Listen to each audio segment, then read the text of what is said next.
and welcome to another special episode of Jobless Weebs, or how I like to call it, the video that I make when Brian's not here.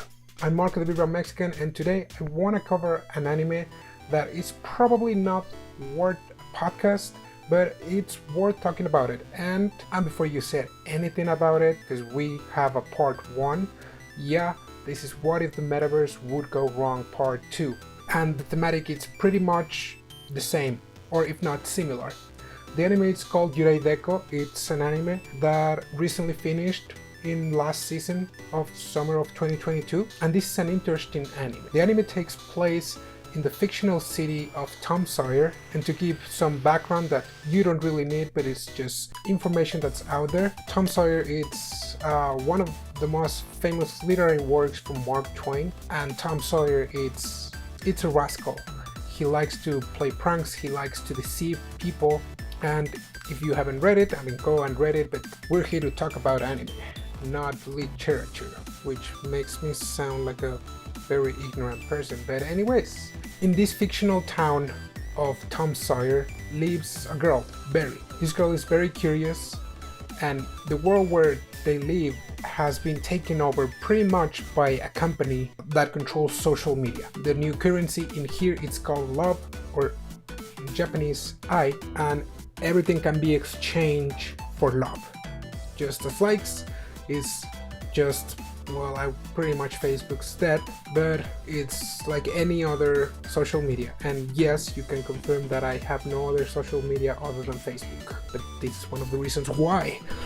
In this world where social media is the law, people tend to see what they want to see and what the proctors want them to see. The story with Berry starts when her headset or lenses, her virtual reality lenses, break, and she's able to see the crappy reality at which they live. Everything is powered by these lenses. They don't even need to take the lenses out. They're just like contacts, and you can see even people that are not even people, it's just their avatars and how they look really cute. The colors of the anime are really colorful, and for the type of theme, I think that it's kind of deceiving, proper of a town named Tom Sawyer. The story then continues when Berry finds an strange invisible airplane. This airplane is made by none other than Hack, another girl, a little boyish, who Berry is instantly charmed by her. She's interested in what the heck she's doing, and she decides to follow her up. Long story short, some shenanigans happen, and she joins Hack and her team into the detective club, which they called Yurei, which stands for the Phantoms. And it is because in this city there have been appearances of a phantom, if you will, that they called Zero.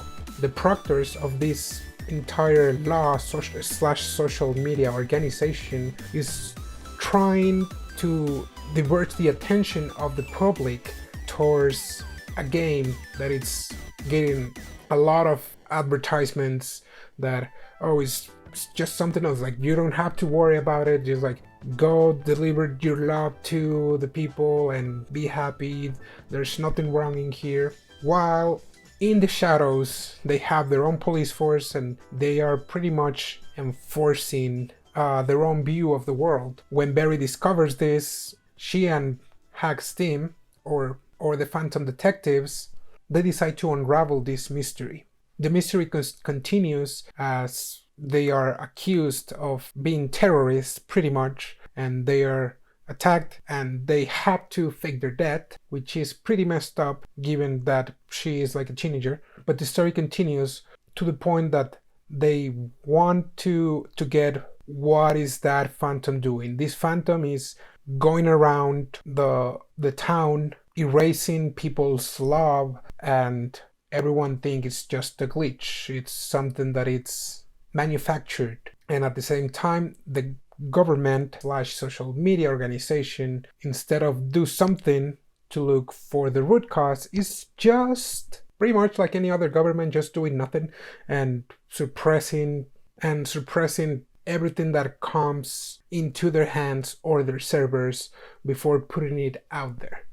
The story then continues when the detective club finds out about a city in heaven called Mark Twain, because sure, let's go with it. And later it makes sense why the town is called Tom Sawyer and that heavenly place it's Mark Twain. Turns out that this is just a make-up reality where everything's already established and there is an individual who creates the reality and makes people see what he wants the people to see. It turns out that at the end of the anime they sort of fight with this entity, which was a woman, that she pretty much tells him, I'm God and I'm creating reality, so like I just need a successor. And then it's that. And yeah, I can't believe I summarized this so fast. That's why this anime doesn't have a podcast episode. This anime had so much potential, but by the end of the 12 episodes left a lot of unanswered questions. This is an original anime that, weirdly enough, also has a manga that is started during the emission of the anime, which is sort of weird. So in a way I understand, because maybe they just needed to go to the root cause in 12 episodes, but it could have been done better. There are a lot of things that are really not answered, like why the Phantom Zero was creating reality, but at the same time it was destroying it, and the organization, it seemed that they were aware and at the same time they were not about the existence of this heavenly place or this city in the sky called Mark Twain. But Mark Twain, the city, not the author, had the backup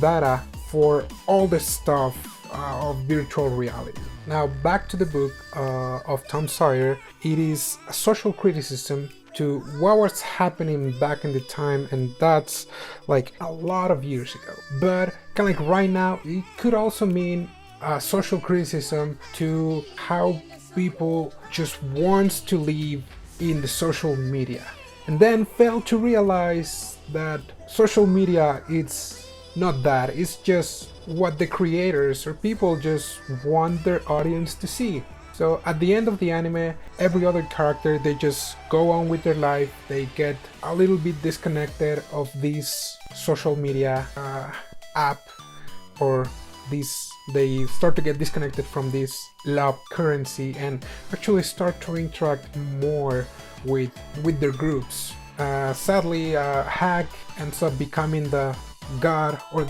the designer of the reality for this virtual reality space, and I can see why it had a 6.1 in my anime list. Honestly, I would give it a 6 too. It's a good anime, it's a good criticism to what is happening with social media, especially because some social media is dying, Facebook, and some others are on the rising. But at the end of the day, the main message from Yurei Deco is social media is not real. It's pretty, it's colorful, it's amazing, but it's non-existent. So this was the anime that I wanted to talk about. Join me in another special episode whenever Brian's not here.